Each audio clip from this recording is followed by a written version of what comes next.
Good afternoon, Anna Liptak. It's so wonderful to have you here, and it's so wonderful to have all our members join us today for this incredible webinar, which is how to set huge goals for your clients. I'm Mariana Ivantsoff, and I joined Oz Active in August last year. So I am the new Policy and Advocacy Officer.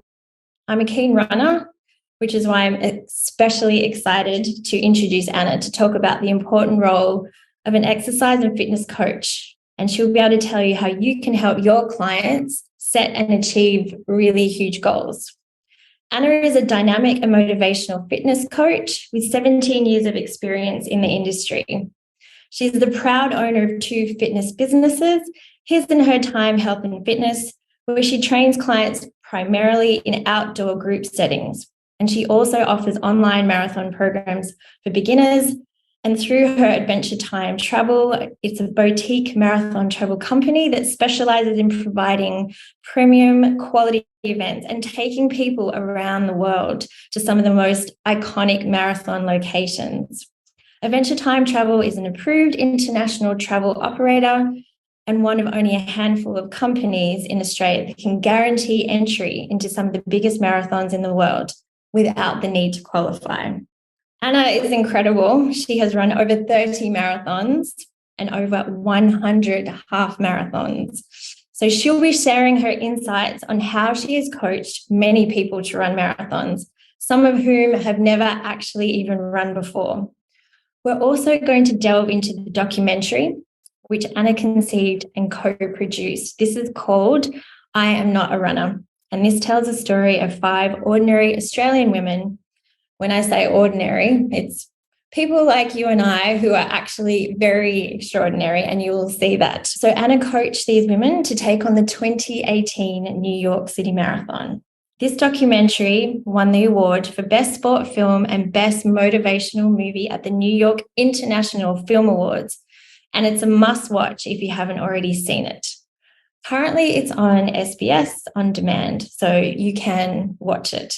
It's a film that will have you laughing, crying, and feeling overwhelmingly inspired by the incredible achievements of these women, which goes way beyond just training and running a marathon.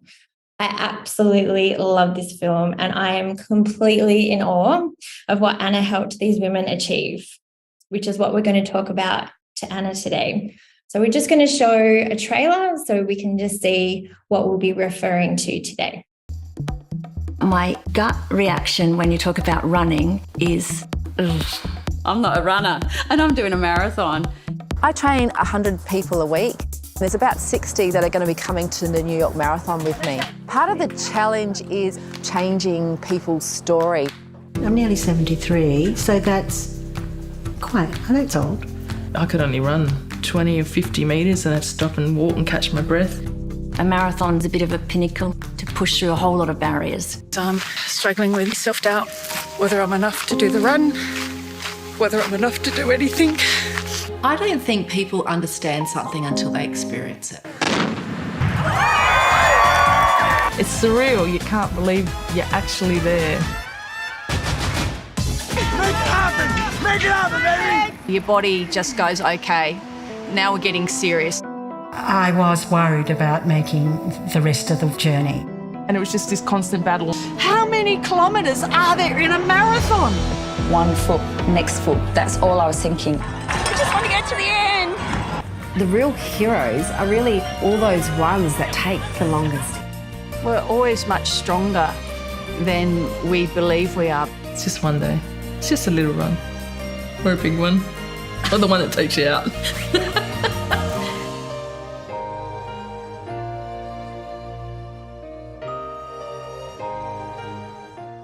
Anna, I have run marathons before and they are really hard. So as a coach, how do you convince someone that they should train for a marathon? Well, firstly, I want to say thank you for having me here today. I'm really excited to be here to speak to everyone and share the journey, and thank you for being interested and thank you for supporting it from Oz Active. So how do you coach someone and how do you convince somebody? So just like anything in life, you really can't convince anybody to do anything that they don't want to do.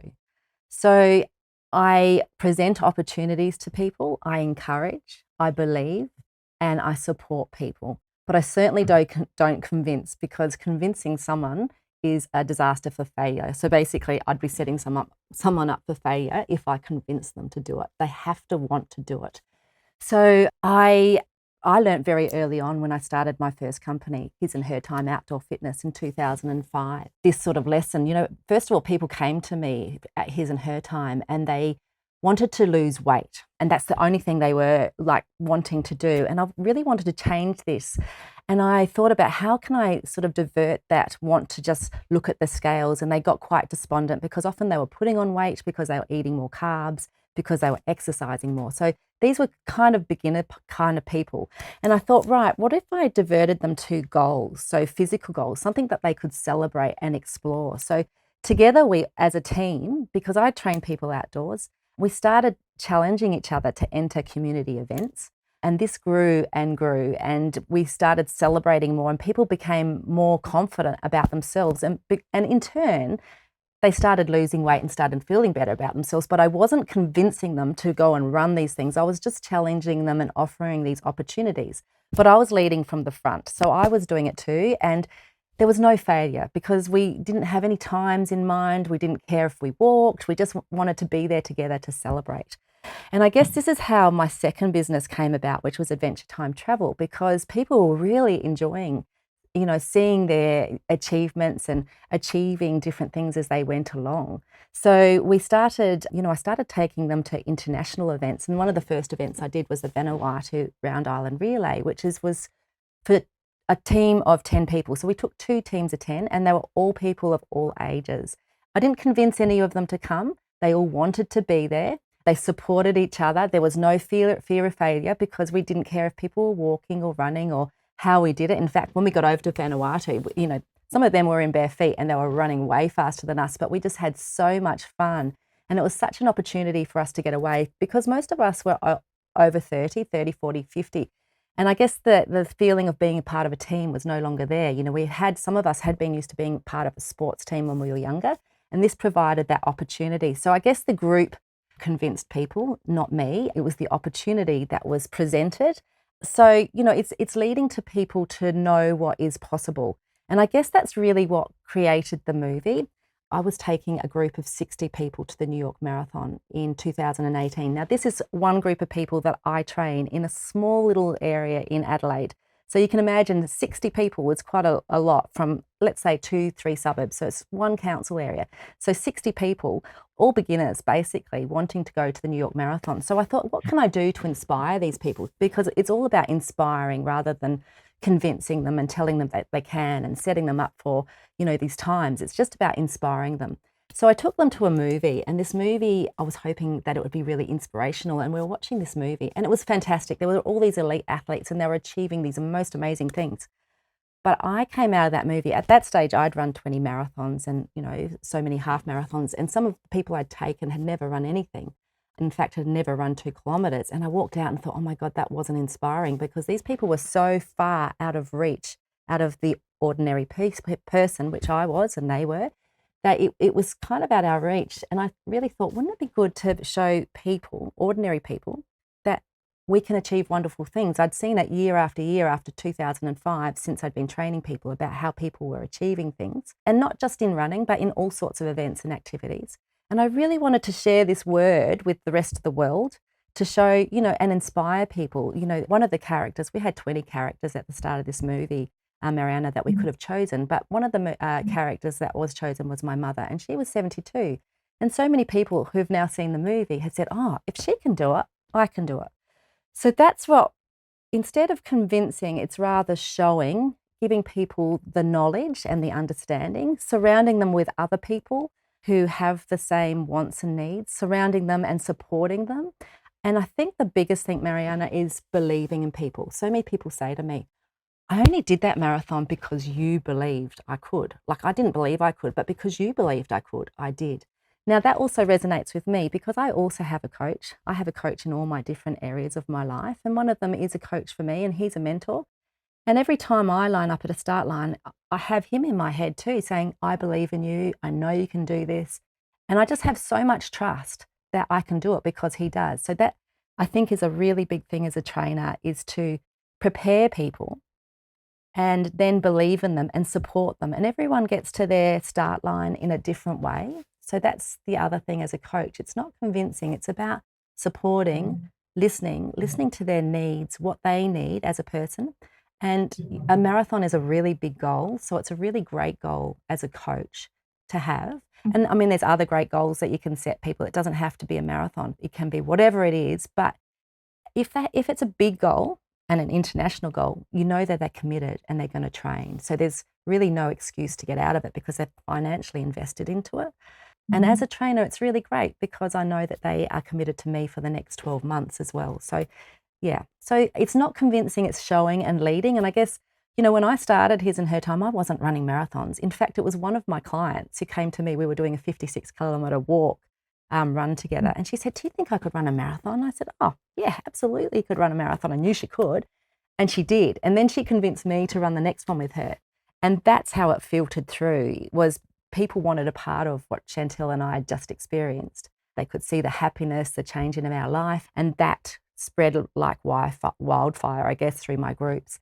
And I guess that's what happens, is you attract like-minded people into your group. So I think that's the other thing as a coach. You don't pretend to be something you're not. I'm not a bodybuilding coach. I'm not.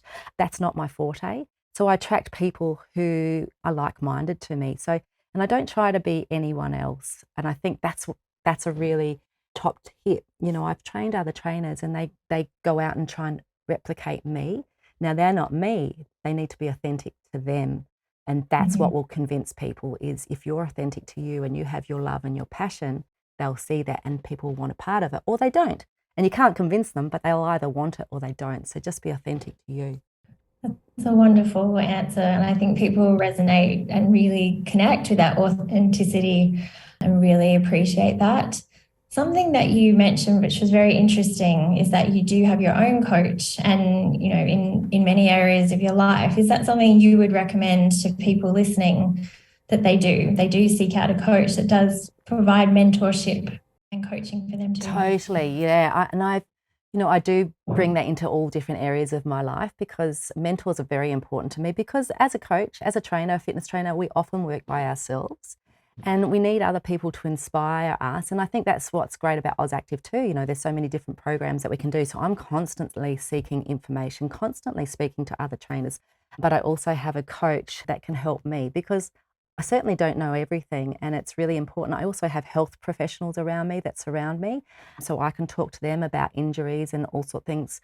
Of course, I get my clients to speak directly to them, but it's really nice to have that support behind you as a trainer to get that knowledge and be honest with your clients when you can't answer questions. You know, just say, I don't know what's going on, but you know, find out that information. But for me, yes, a coach is really, really important. And he keeps me honest to my fitness, because as trainers, as probably most of you agree, you know, when you started as a trainer, I thought I was going to be fit and healthy. But in fact, those times that I was training people were the optimum times to be training myself. So then I had to find my motivation to get out earlier. So when I started running marathons, I had very young kids, you know, they were 2 and 4, I think. And I had to actually get out really early in the morning at 3 o'clock, 4 o'clock in the morning to do that, because I was training people at 6. So I still run at 4:30, 5 o'clock in the morning, but I know the reason why I do that, and that's the purpose. But that's by having a coach and someone supporting me behind as well. That's terrific.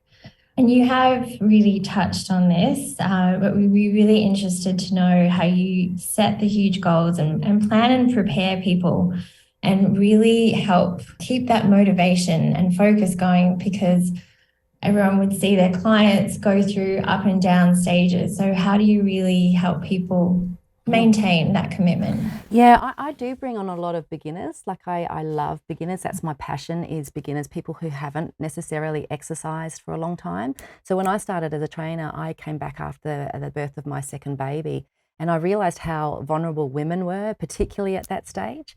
I had to reset and start again and find my motivation. But how I do it with others is I bring them in, I make them feel comfortable no matter where they're at. I try and look for their strengths straight away. And that might not necessarily be physical. It might be something about them, you know, that they are socially great, and I introduce them to others in the group. So finding something that makes them feel good. then what I do is I try to, because motivation only lasts for so long for anyone, and it depends on your purpose. But, if I find that most people's motivation will wane after a couple of weeks. They come in all excited and they probably do too much in those first few weeks, and that's when they can get injured. So it's a matter of, finding that balance as a coach, but then getting them into a routine. So, okay, sit down with them on one-on-one. So even though I do groups, like I do groups online as well, and I train people in adventure time travel and his and her time, but I try and have that one-on-one conversation with them to find out their purpose. And what I really do encourage is that they write down their goals, really strong goals, their reason, why they're doing this, why do they want this goal, why do they want to be fit, why do they want to run 10Ks, why do they want it, not why do I want it, why do they want it. So then they find their purpose. So that's really strong. And then what we do from there is create a habit. So for me, running Monday, Wednesday, Friday, Saturdays is a habit. I just do it. If I don't do it, my whole life's a mess. So I know creating that habit. So creating that routine for them first of all, and then it becomes this habit. So then they're into that habit. Once they're into the habit, I start dangling carrots. Okay, well, you could do this. What do you want to do this year? So in every session that I have, it's all about goals, and I get them to verbalize their goals with other people within my groups, so that the more they verbalize it, the more accountable they become. So, there's a man that I'm training at the moment. He wants to lose weight, and he verbalized that he wanted to lose weight at the end of last year, and now he's losing weight, and we still talk about his goals, and he's now got 4 kilos. Other people are talking to him about it. He feels really good about it. So it's about accountability, it's checking in with people. But then it's also about dangling these carrots, and then I try and entice them, and sometimes I get them into these big goals, and then it's working with them through. And as you know, and what you've said, Mariana, there's obstacles that people always encounter obstacles, and they can knock people for a 6, and that's when people become undone. And then you refer them back to their goals. Why is this important to you? What can you find in your life? How can you find to put that routine back in another spot? So people with children, I'll say, look, if they're playing cricket, why don't you go for a run? If you don't have to stand there for the 3 hours, why don't you go off for half an hour? And it's just helping them, because sometimes we think it's so easy, and it is so easy that we don't do it. So we have to also explain that to our clients. It doesn't even have to be that hard. Small steps make big differences over time. So, people can increase their steps just by walking to work or parking their car, all those old things, but telling people and supporting them and telling them to repeatedly do things, the routine, repeatedly do things, and that's what we become. So I think that answers your question, Mariana, I hope. That's a wonderful, really wonderful response. In the film, I felt there was quite a heartbreaking moment. A woman, Anne, who is just incredible through her training, she says she doesn't feel good enough. She doesn't feel good enough to run or even achieve anything. And you can see that she's struggling physically, emotional sort of trauma in that moment. How do you speak to someone who is in that frame of mind, and how do you support them? Yeah, it's a really good question, because Anne was probably the only brave person to verbalise how she was feeling, because really I think most people in the world feel like that. We've got societal pressures all the time. We've got people that tell us that we're not good enough. We've got media always showing people that they don't look like this and they need to look like this. So I think Anne was really brave in sharing that vulnerability of her. And as I said, we had 20 characters to choose from, but it was that vulnerability of Anne, because she really showed the mental health aspect of how important exercise was to her. So Anne is a single woman, and she lives by herself, and she came out to group training, and she was going through these problems, but she was really blossoming as she was interacting with people. So for her, that connection was really important, and as a trainer, it was sort of something that I could stand back from and see that interaction. I could see how important it was, but I could also see how she genuinely wanted to help other people as well. So it's, understanding different people and how they operate. So Anne was a wonderful person to have in the group. Yeah, she shared that vulnerability and made it okay for other people to talk about different things. So for her, running meant running forward away from her problems.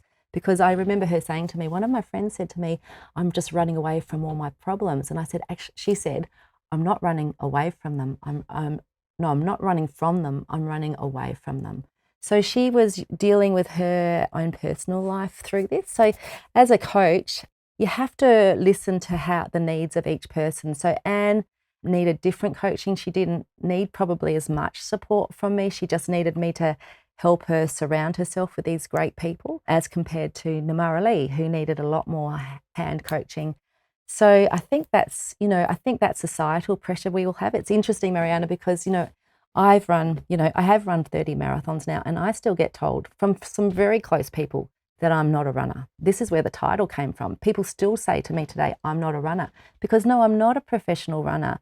But the term running means that you just are running. So I actually can run, and I've run 30 marathons, which actually the definition is we are all runners. So, and I think that can actually turn into a real negative. When someone tells you you're not something, you just give up. And it's like a kid, you tell them they're bad, or you tell them that they can't do something, they just won't do it anymore. So we can all do things, and certainly can do things. So it's actually, teaching her, showing her, myself every day, telling myself I can do things, and setting yourself up not for failure. So setting realistic expectations, I think, is a key to being a trainer. So being really realistic with people. So many people say to me, I want to do a 4-hour marathon, and I look at them and say, why? What does that mean to you? Do you know what you can do in a marathon? And they really have no idea.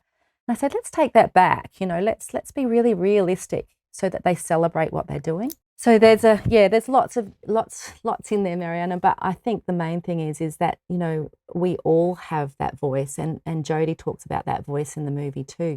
It's those negative voices that people have in their head.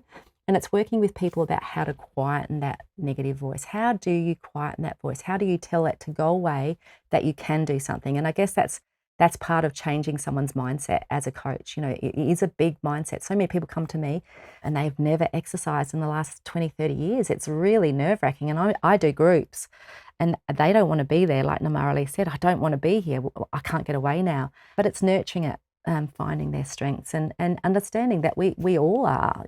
I say to myself sometimes during the day too, I'm not good enough. Like, what am I doing? Why am I on this right now? It's this constant questioning we have ourselves. So it's believing in yourself, believing in others, and spreading that belief. And I think talking positively to people is the key to that. And as soon as you hear that negative voice from someone that you're training, is like, no, you actually can. Stop saying you can't, you can. We can always achieve more than we realize. We're always stronger than we are, and that's going to come up as well during the course of our conversation. I think something that you touched on when you were talking about Anne is that she loves to help other people as well. And because she was vulnerable and shared, that was the way she could support other people and have them connect to her and realize, they weren't alone in the thoughts that you're describing. So it sounds like being in that group dynamic and that supportive setting really helped people as well. Yeah, that's right. And I think that's a part of being a trainer, unfortunately, can be a little bit hard for a trainer, but sharing your vulnerability, sharing, for many years I thought that I had to beat everyone all the time. Like I put so much pressure on myself to beat everyone. I don't have to beat anyone. I just have to do it. And, I was scaring myself so much so that I wasn't entering events anymore, because I couldn't beat people all the time. It was crazy to think that I was going to beat people all the time. And why did I have to beat? And who cares? No one cares. So it's getting people to also understand that it's about the doing and enjoying and the celebration and being part of a community. Another part of the film, one of the women, her name is Marika, and she's coming back from a knee operation. And we see in her training that she's rehabilitating that injury, which is incredible, and she's also manages to run the marathon. Can you talk about how you helped support her, and when she came to you, through the kind of questions that you asked, through her exercise questionnaire, those type of things, how you built her base? How did you really support her through her journey? Yeah, so Marika had actually trained with me for a few years before she'd had this knee replacement and before she'd actually signed up for the New York Marathon. So I actually knew her quite well. But when she was having this knee operation, she didn't know when it was going to happen, but she was just hoping it was enough time for her to train for the marathon. So we sat down together and we explored what she could do. We really had to wait for the surgery to see what the result was. So as a trainer, we're always under the guidance of the health professionals. I can never talk over and above a surgeon or a physio. So the first thing to do for Marika was to go to the physio and find out what she could do, what she needed to avoid. And I had to ensure that she abided by that, because you've got to remember she's also with a group of people who are obviously already training. And it's really hard when you're seeing people go ahead and they're up to 5, 6, 10Ks and she's still back at the beginning. So I think the biggest thing for me as a trainer was keeping her supported and telling her it was okay and that she would be okay, and to concentrate on what she could. So we got her to concentrate on her diet, so she kept feeling really well. We got her to do all the exercises that the physio was doing. The physio was great, and there's actually a moment in the film where Lauren's with Marika because she was instrumental in getting Marika to the start line. So it's as was her family, as you know, there's lots of people involved, so it's not just me. So it's about incorporating all of that into a plan for Marika. So she came out to my outdoor fitness sessions as well, and she concentrated. Marika's strength is actually her strength. So we got her stronger, and she was feeling really good about herself. And she always stands out in a class because she's really strong. So I can bring her into that and make her leave feeling good. So it was about really concentrating on what she could and then adjusting the plan as we could, working with the physio. And I was under the guidance of that physio, as was Marika. And she shares that journey through the movie, which is great, you know. And there's a moment in the movie where she actually gets to her 20Ks, which is fantastic. You know, it was such a oh my goodness, you are going to do this moment. It was such a aha moment, because for Marika there were so many obstacles for her to even sign up for that marathon, including that knee. But the knee actually was pretty small in comparison to the other obstacles she had. So she's a really, really strong woman. So she found lots of things about herself, and she has through her exercise. And it's been a real pleasure and an honour to train Marika. And I think I've trained her now for 17 years, and she's still with me today. And I've seen all the changes in her life and been with her through so many obstacles, and particularly this knee injury, and getting her to an overseas marathon and to that finishing line, you know, and I think that's what we are privileged to be a part of someone's life. So I always see it as an honour when someone trains with me. And they always say thank you to me, but it's not, I always turn around, it's not thank you to me, it's I always thank them for choosing me and honouring me to be a part of their journey. Like I feel really blessed and you know, that they've entrusted me. So, you know, it's collaborating with their other health professionals and really not taking it all on myself. It's a much bigger world than just the two of us. It was having the support around us. That's wonderful. You really touched on, you know, these women's lives have changed, and during the course of their training, they achieved things they might have thought they couldn't achieve, for example, with their job. Do you want to talk a bit about that as well? Once they saw from their training, they had their confidence boosted and they were doing really well and they were really achieving things. What else did they go on to do besides the marathon? Yeah, so I mean, I as many of the people watching probably see people's lives changing all the time, because I believe the foundation of happiness is actually feeling good about yourself, and that involves exercise and being confident in yourself, and then that catapults into all different parts of your life. So for these women that were in the movie, a lot of them, well, like Namara, had never exercised before. So when she started exercising, it was doing it really slowly with her to build her confidence. But as she signed up for the New York Marathon, she then had to change different parts of her life. So she had to change her food, she had to change her social life, and she became healthier and started feeling really good. And it's like magic, you know, it's like, you know, sometimes I think of it like a butterfly, you know, like you blossom, like you just see these people blossom. And that's why the movie was created too, because I wanted to show people this is what happens. It's incredible. It's magic. It's the most amazing, incredible thing that I've ever seen. And Namara, through the movie, and she was very vulnerable because we gave the choice to the people. We said, if you can start documenting yourself. Now, we were really lucky to get these people because obviously they didn't know if they could get to the finishing line at this stage, particularly someone like Namara, who was carrying a lot of weight. And she'd never run and she'd never exercised. She was housebound at the time, so she was at home with 3 young kids. She was full of anxiety and, you know, she really didn't want to go outside of the house. It changed her life. She started working with other Aboriginal women who were in vulnerable positions. So, and she was working with their children. And so she was using the positivity that she was getting, and she was going into work And she was becoming a role model for all those people around her. In fact, she, at the end of the marathon, about a month or two later, she got a number of her work staff who had never exercised, and she did a triathlon with them, and she encouraged them to do that, and she encouraged healthy eating at her workplace. She encouraged, she's a great role model to her children who are now at state level in volleyball. So it's not just the effect that it has on that person, but what it has, this huge domino effect on so many other people. So I think it's such a wonderful thing that we can do in the community by affecting one person.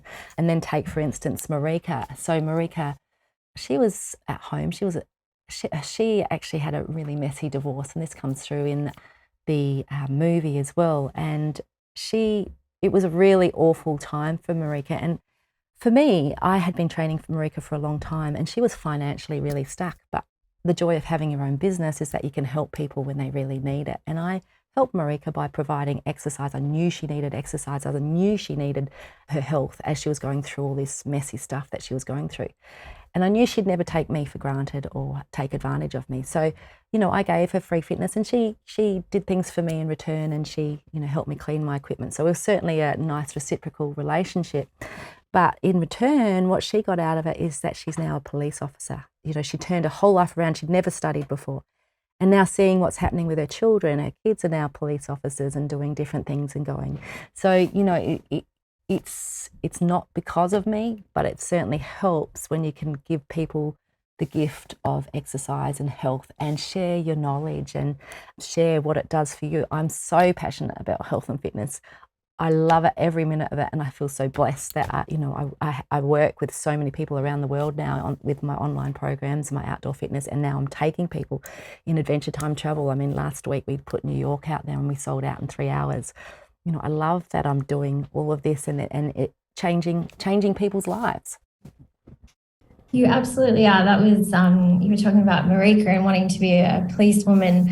Such an impactful part of the documentary. She's talking about she always wanted to be in the police force, and she was chatting to someone in the group of, women that were training, and one of them said, well, hey, I'm a police officer. They're taking people at the moment. You're clearly fit enough. Let's go and join up. And she didn't. She did. Yeah, and she didn't ever think she could. But when this Leonie had said it to her, she was like, do you really think I could? And it was Leonie's belief in her. So, it's also that connection with people, so Leonie's like, yes, absolutely you can. And then Leonie mentored her too. So, it's just all these relationships. And I think that's the beauty. What the first question you said, how do you convince someone? You don't convince, but you can actually make people, these groups and connections and accountability. My groups, I have lawyers, doctors, I have grandmas, I have all types of people all in one group together, and they just share this stuff, and they would never ever be together in any other circumstance. Yes, that's the beauty of the group training. Absolutely. We have talked about Marika, and she was going through a difficult time.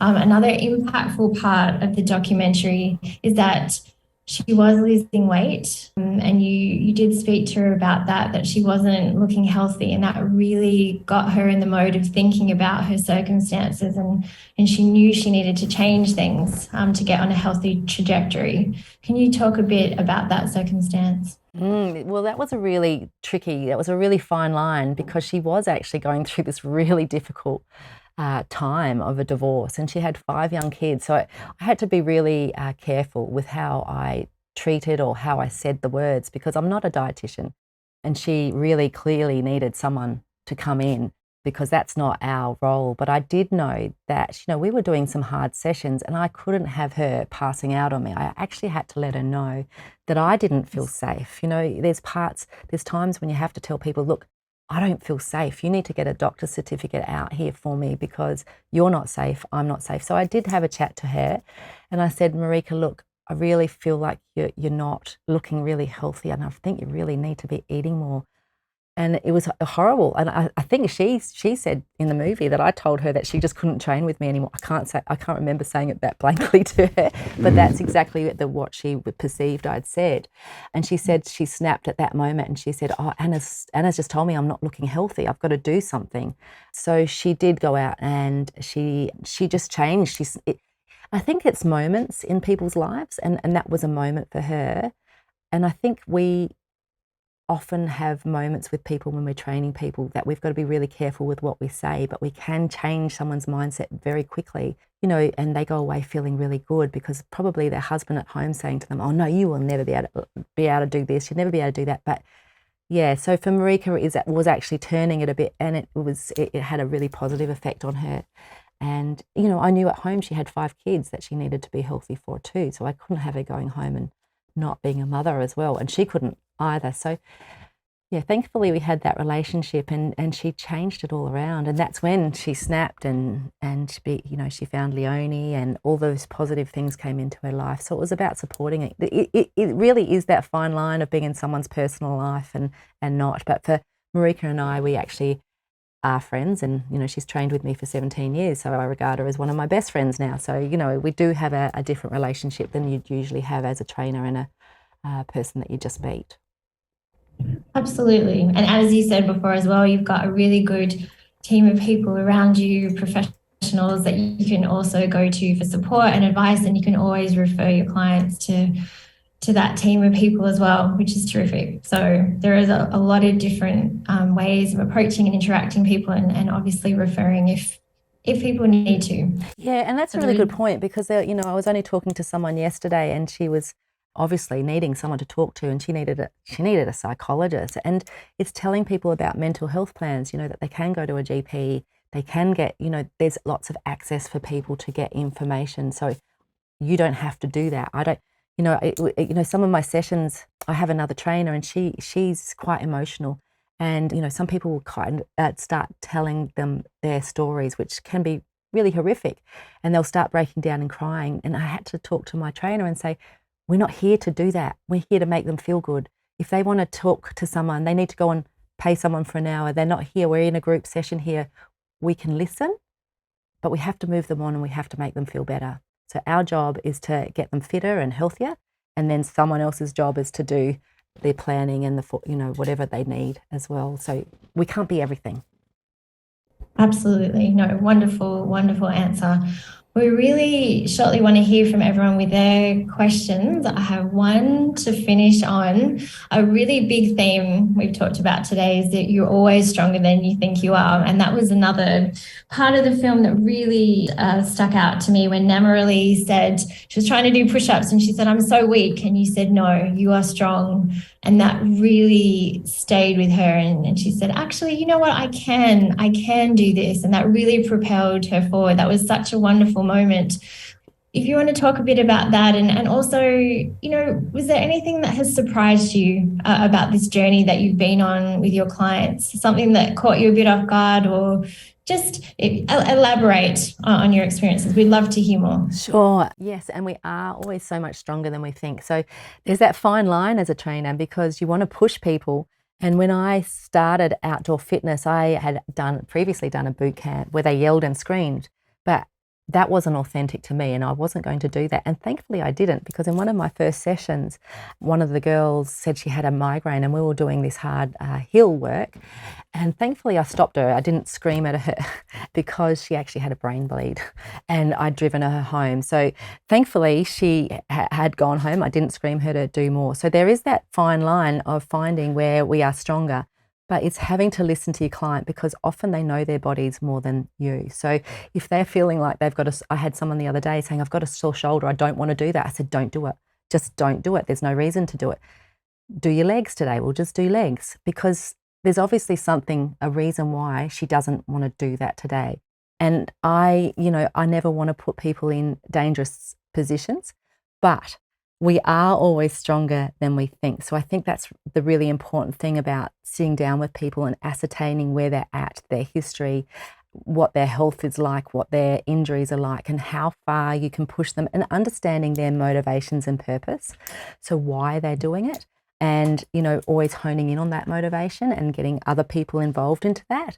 So yes, we are always stronger than we think, and it's wonderful when you get people to do things. And most people say to me, I never thought I could do anything like that. It's only because you gave me the opportunity and believed I could. So that's great. And, you know, I've only achieved 30 marathons because I've got my clients pushing me along doing it. So I'm very lucky. You know, there's no way in the world I can't even think that I can run 30 marathons. Even when I line up at the start of a marathon, I never think I can. And usually I'm so busy organising the 100 people that I've brought that I don't even think about my marathon. So I'm quite lucky because I don't have to think about it all the time. And then I run it and I go, oh, I just did that. So, and we are always stronger. What surprised me and what continues to surprise me is how strong this negative voice is in our minds. So at the end of the movie, they're all asked, are you a runner now? And it makes me a little bit sad to hear that they say, I'm not a runner. And they've just run a marathon, which astounds me. So that surprises me all the time. So that also tells me that as trainers, we have to constantly remind people that they can do things, they can do things, they can do things. Concentrate on what you can. The other thing that surprised me was, I didn't know if my mum could make it to the finishing line. But the good thing with my mum was that we set realistic expectations. We knew that she could just go off the course at any time and she'd be happy with that. She'd be happy to catch the train to the finishing line. So, people surprise me all the time. And there was one lady who rang me last year who rang me to come to the New York Marathon. She wanted to enter the New York Marathon. Well, she didn't want to enter the New York Marathon. She rang me and she said, my husband wants to go the New York Marathon. I hate running and I really don't want to do it. Do you think I can? I said, no, absolutely not. I don't want to talk myself out of business, but you cannot run a marathon if you don't like running and you're not motivated to do it. Please don't sign up. Because as a trainer, it's really exhausting to have someone who doesn't want to be there. So I never convince anybody to be there. It's going back to that first question, which I think is a great question, because if they don't want to be there, it affects everybody else in the group. It affects me. It's really exhausting. Anyway, she turned around this conversation and said, well, I could walk it. And I said, well, are you happy walking it? She said, oh, yeah, I'd be really happy to walk it. Because I told her that I didn't think she should, she then reversed it all on me. And then by the end of the conversation, I said, oh, well, yeah, absolutely, you could walk it. And yes, and obviously she wanted to go with her husband and her son. So by the end of the conversation, I said, yes, that's great. But I didn't want to be convincing her of something to set her up for failure. Anyway, she completed the New York Marathon last year and she ran the whole way with her husband and son. And she has now signed up for the Berlin Marathon with me. So she's now a runner and she loves it. So once again, it's that, people will surprise you, but it's actually listening and making sure it's their motivation and they have the motivation to it and they're committed to it. Yeah, not me, not coming from me as the trainer. Yes, and that leads in so well to what you said earlier in the webinar, which is people need to find their purpose and that will help them, achieve their goals, which clearly that happened, which is a remarkable story. Yeah, so wonderful. I'm reading this book at the moment, Mariana, and it's about the Japanese people, and it's about different areas of Japan where some of the oldest people live today. And they say it's because of their health, and that one thing is that they never retire and they always have a purpose. So, purpose, finding purpose for all of us is what gets us out of bed. So how can we motivate these people to get out of bed? I was reading yesterday in 2016, there was 26 billion people who have obesity. I mean, it's tremendous. There's a tremendous amount of people who just need to move, and they only need to take small steps each day. So when people sign up for a marathon with me, I say, don't focus on the end goal. Let's just focus on getting to 2Ks. Just scrub out the whole thing. It's small steps. Excellent. Big wins. 2Ks. You've done it. Excellent. Let's sit here for a while until you feel really confident in your 2Ks. Let's get to 5Ks. Fantastic. Celebrate.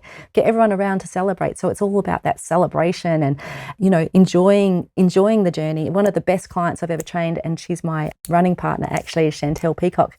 I'll just end with a story on her because she's amazing. And she started with me, I think in 2010. She said, I can only join your program for 6 weeks. I said, oh, no worries, because she was at home, her little kids. Anyway, after 6 weeks, she signed up again and she was at the back of the group, back of my group. And the first event she entered into was the City Bay, which is a 12-kilometre event here in Adelaide.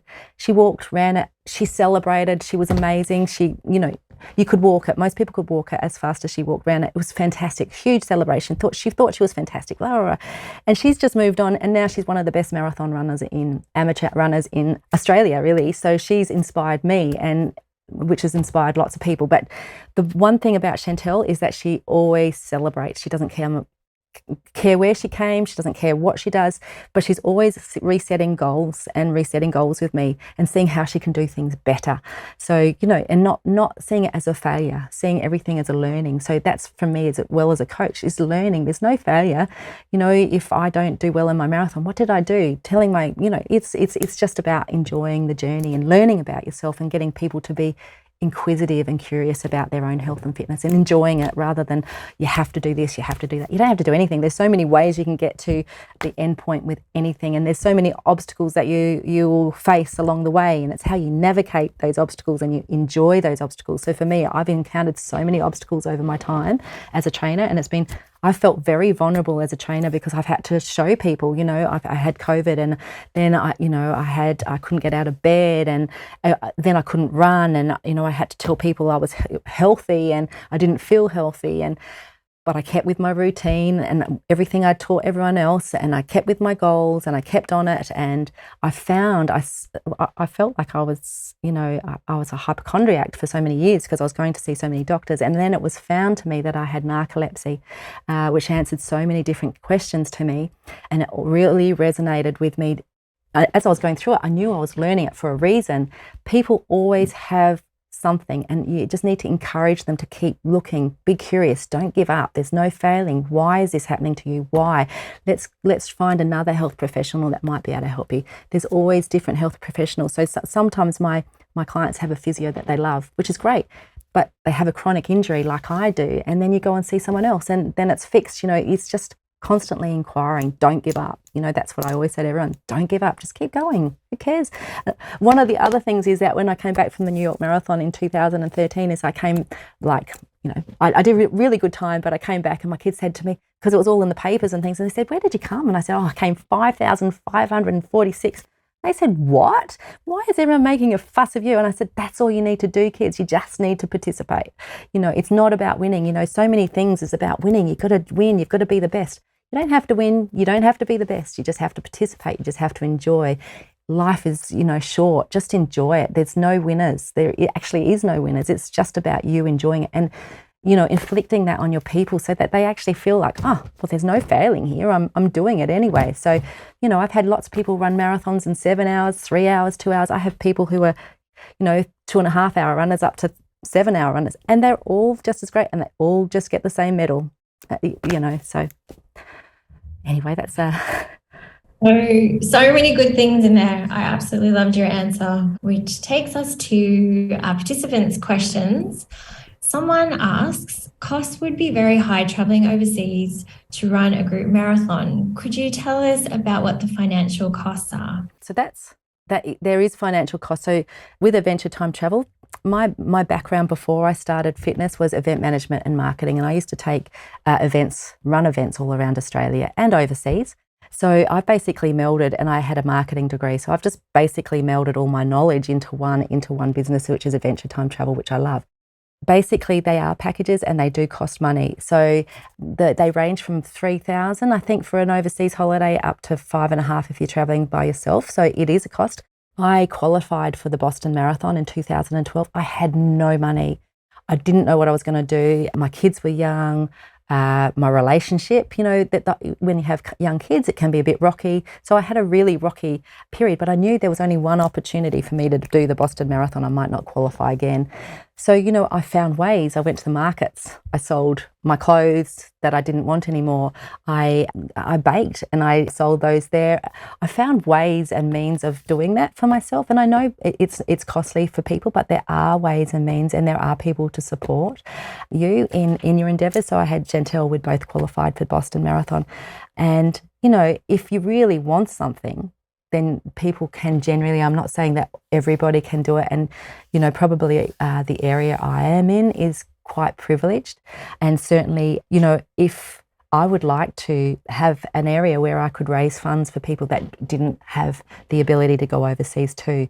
So, as a trainer, I'm trying to find those roads. There are councils that support as well. So in my own work, I find that I can give programs away, but I certainly can't do that for overseas. But, I've had people like Marika who had no money. There's always a way to do that if they want it, if they're motivated, if they really want something. And as we've talked about, it changes someone's life incredibly, not just for that year, for their life. So it's actually a really small investment to the bang for your buck, really. But you can't convince someone. It's showing people. Absolutely. And another question we have, would you recommend running straight away to someone who's never exercised?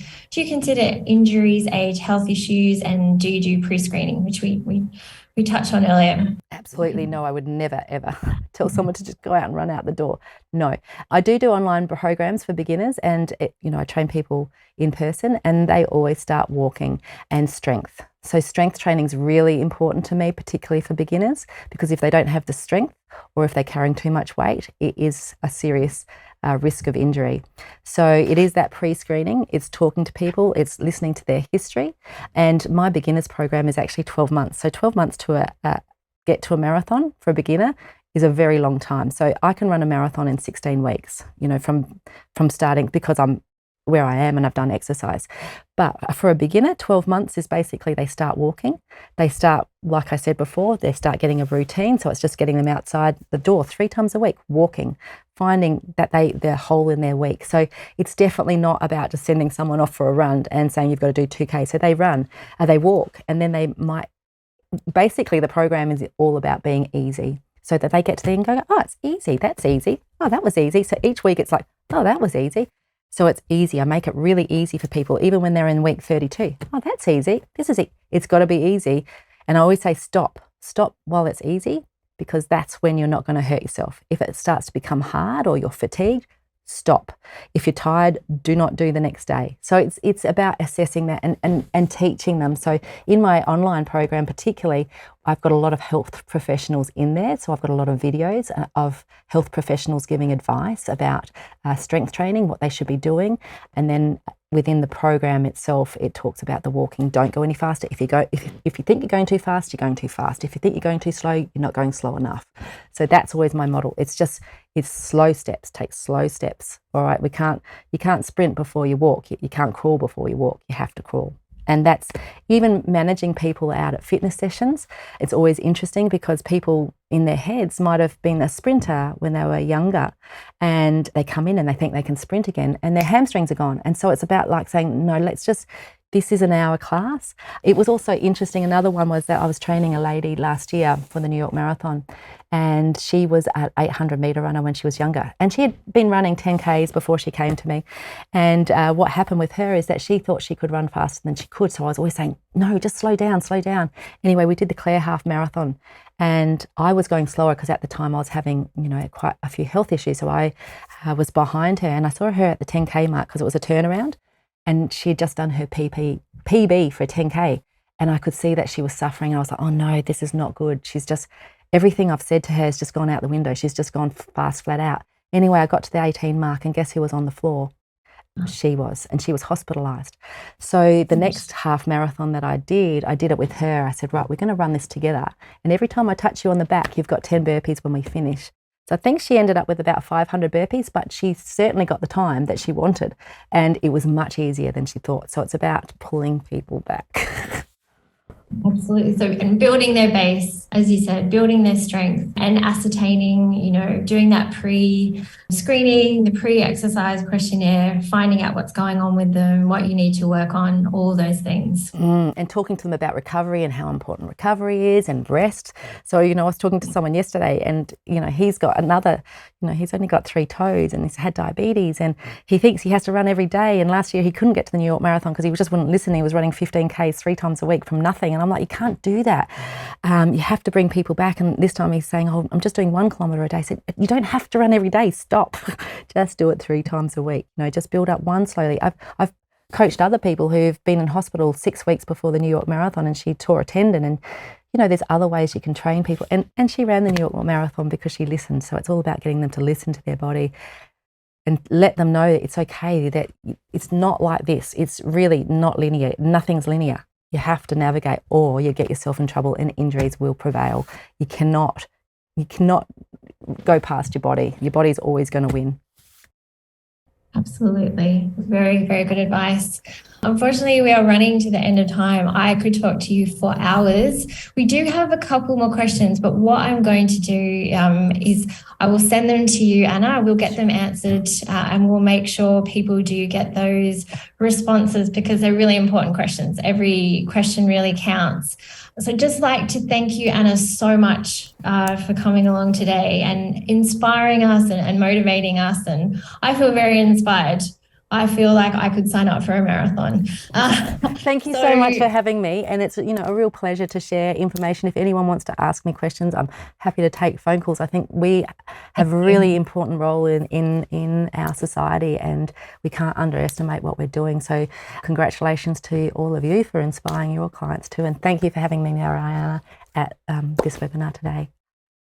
Wonderful. Yes, I totally echo that, Anna. I think everyone in the profession, everyone on this call has such a huge role to play with helping our community and really giving back and making the world a better place. So thanks everyone for coming on and being part of this conversation as well.